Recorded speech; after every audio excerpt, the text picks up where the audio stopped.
अस्सलाम वालेकुम। उम्मीद करता हूँ आप लोग खैरियत से होंगे। This is Mohammad Imran and welcome to my channel Wali traders. आज की वीडियो में मैं आपको बताने वाला हूँ कि अगर आप ट्रेडिंग में कंप्लीट बिगनर हैं और बिल्कुल जीरो से ट्रेडिंग स्टार्ट करना चाह रहे हैं तो आपको कौन कौन से इंपॉर्टेंट स्टेप्स को फॉलो करना चाहिए। After 4 years in trading and losing money and making money in financial market, I am gonna suggest you कि अगर मैं आपकी जगह पे होता और मुझे बिल्कुल जीरो से ट्रेडिंग स्टार्ट करना होती तो मैं एग्जैक्ट रोड मैप क्या फॉलो करता। तो अगर आप लोग भी इस चीज को फॉलो करते हैं तो मैं आपको गारंटीड कहता हूं कि जो चीजें मैंने 4 साल में सीखी हैं वही सारी चीजें आप 1 साल में सीख सकते हैं और बहुत जल्द किसी भी मार्केट में प्रॉफिटेबल हो सकते हैं। So make sure to watch this video till very end, क्योंकि मैं आपको यहाँ पे बहुत सीरियस रोड मैप देने जा रहा हूँ। तो वीडियो स्टार्ट करने से पहले मैं आपसे रिक्वेस्ट करूंगा कि अगर आपने वाकई ट्रेडिंग सीखने का सोच लिया है तो आप अपने पास एक नोटबुक निकाल लें और जो रोड मैप मैं आपको बताने जा रहा हूँ आप अपने पास उसको नोट डाउन लाजमी करें।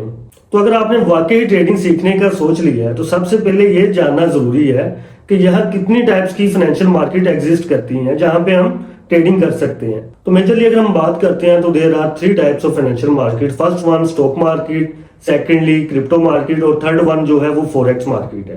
तो अगर मैं आपको अपने 4 साल के ट्रेडिंग के एक्सपीरियंस के बाद सजेस्ट करूं तो आपको डायरेक्ट क्रिप्टो मार्केट में जाना चाहिए या फॉरेक्स मार्केट में जाना चाहिए, क्योंकि स्टॉक मार्केट है जो वो एक कंट्री लेवल की मार्केट होती है, जो उसका मार्केट कैप होता है वो बहुत कम होता है। इसी की बजाय जो क्रिप्टो मार्केट होती है, फॉरेक्स मार्केट होती है, वो एक इंटरनेशनल लेवल की मार्केट होती है और यहाँ पे आपको लेवरेज भी प्रोवाइड नहीं की जा रही होती है और जो मार्केट की मूवमेंट होती है वो भी बहुत स्लो हो रही होती है।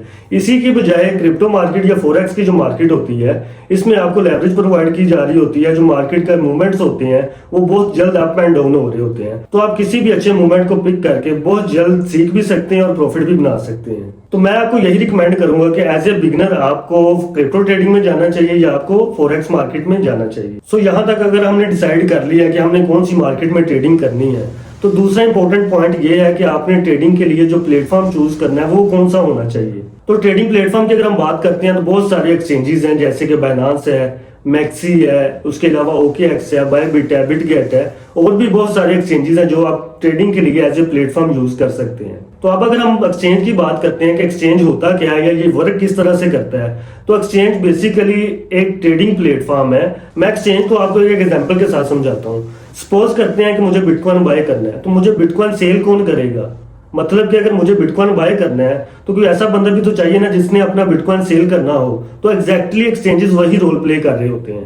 एक्सचेंजेस के ऊपर बायर भी बैठे होते हैं और सेलर्स भी बैठे होते हैं, जहां पे वो दोनों बंदे अपनी क्रिप्टो करेंसीज को बाय एंड सेल कर रहे होते हैं और दूसरे नंबर पे उसी क्रिप्टो करेंसी से डेली के प्रॉफिट्स बना रहे होते हैं। सो मैं आपको सजेस्ट यही करूंगा कि अगर आप as a beginner trading start कर रहे हैं, क्रिप्टो ट्रेडिंग स्टार्ट कर रहे हैं, तो आपको डायरेक्ट बाइनांस से ट्रेडिंग स्टार्ट करनी चाहिए, क्योंकि बाइनांस के जो टूल्स हैं, फंक्शंस हैं, वो बहुत फ्रेंडली यूजर हैं और अगर आप एज ए बिगनर इसको इस्तेमाल करते हैं, इसके जितने भी टूल्स हैं, इंडिकेटर्स हैं, वो आपको समझने में बहुत ईजी होगा। सो यहाँ तक हमने ये डिसाइड कर लिया कि ट्रेडिंग के लिए हमने फाइनेंशियल मार्केट कौन सी चूज करनी है और ट्रेडिंग के लिए जो हमने प्लेटफॉर्म यूज करना है वो कौन सा है। तो तीसरे नंबर पे हमें चाहिए होगी स्ट्रेटजी, क्योंकि ट्रेडिंग करने के लिए हमें किसी स्ट्रेटजी की जरूरत होगी। स्ट्रेटजी के बगैर तो हम ट्रेडिंग नहीं कर सकते। तो स्ट्रेटजी बनाने के लिए हमें ट्रेडिंग को प्रॉपर सीखना होगा। तो मैं आपको बताता हूँ, अगर आप क्रिप्टो ट्रेडिंग वाकई ही सीखना चाह रहे हैं तो सबसे पहले आपको टेक्निकल एनालिसिस सीखना चाहिए। टेक्निकल एनालिसिस की अगर हम बात करते हैं तो टेक्निकल एनालिसिस में सबसे पहले आता है सपोर्ट एंड रेजिस्टेंस। इसके बाद और भी बहुत सारे चार्ट पैटर्न्स हैं, कैंडल स्टिक्स हैं, जो कि आपको टेक्निकल एनालिसिस में सिखाए जाते हैं।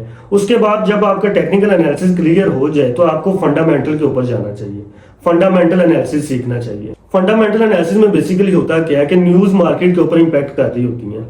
आपको ये पता होना चाहिए कि ये जो मार्केट में न्यूज है, ये इंटरनेशनल लेवल पे कोई न्यूज आती है तो मार्केट में फ्लक्चुएशन बहुत ज्यादा हो रही होती है।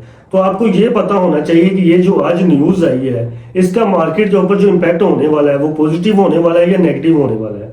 तो फंडामेंटल एनालिसिस भी बहुत जरूरी है आपको ट्रेडिंग करने के लिए। तो तीसरे नंबर पे मैं आपको रिकमेंड करूंगा कि आपको रिस्क मैनेजमेंट सीखनी चाहिए कि आपके अकाउंट में कितने पैसे पड़े हुए हैं, कितने डॉलर्स पड़े हुए हैं और आपने उनमें से कितने यूज करने हैं अपनी फर्स्ट ट्रेड के लिए या अपनी एक ट्रेड के लिए कितना फंड आपने यूज करना है और बैकअप पे आपने कितना रखना है। और इसके साथ साथ मैं आपको यह भी रिकमेंड करूंगा कि आपको स्मार्ट मनी कॉन्सेप्ट भी सीखना चाहिए। तो जब आप प्रॉपर ट्रेडिंग सीख जाएं तो जो आपने स्ट्रेटजी बनाई होगी, मैं आपको रिकमेंड करूंगा कि वो अपनी स्ट्रेटजी कम से कम 1 साल के डाटा के ऊपर उसको बैक टेस्ट करें।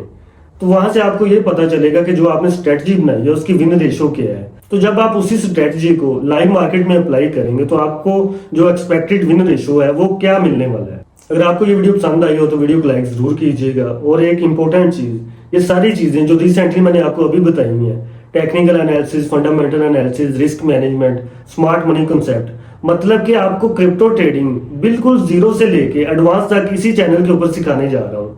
तो अगर आप वाकई क्रिप्टो ट्रेडिंग सीखना चाह रहे हैं तो चैनल को सब्सक्राइब लाजमी कीजिएगा। तो मिलते हैं अपनी किसी नेक्स्ट वीडियो में, तब तक के लिए अपना ख्याल रखिएगा। अल्लाह हाफ़िज़।